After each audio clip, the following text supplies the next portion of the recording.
motor eh. Hindi naman marunong. Aksidente pa tayo. Bibili nga ako ng motor ko.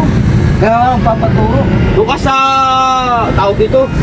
Sa motorcycle van. Yung center. Yung nagbuka ng motor. Ikaw na nga. Sige na, bayaran kita. Bayaran kita. Wala kang pera eh. Meron. Bayaran kita. Magkano? 200. Ano, pwede na ba to? Maka-scatter din dyan ah. Oo, sige, sige ba? Ayoko. Sige na, wala na eh. May pambili kang motor, pambigay sa akin, 200. Eh, dagdagan ko. Magkano po?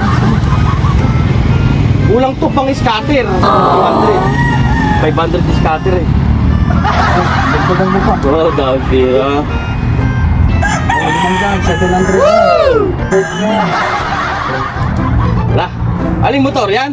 O yung isa? Ay lang yung isa. Ha?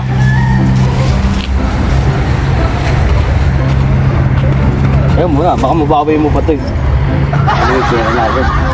Hindi pa naman ako bumiyahe eh.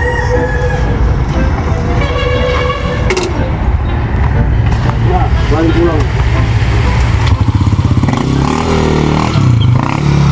Bili mo kasi yung clutch. O yan, tapos dandahan lang. Ito pa, dahan-dahan lang kasi. Ano, nakatakot ka na, maka-accidente tayo ito eh. Galing ha? Dandahan lang to, Crow, ano ba? Pisilin mo kasi yung clutch. O, tapos, tapak throttle. O, bigay gasolina. Dandahan! O, sige. Pisil, isa pa! Ang bilis-bilis eh, atras mo ako yung motor. O, sige. O, pisil clutch. Bigyan ng gasolina, konti lang. O, isa pa.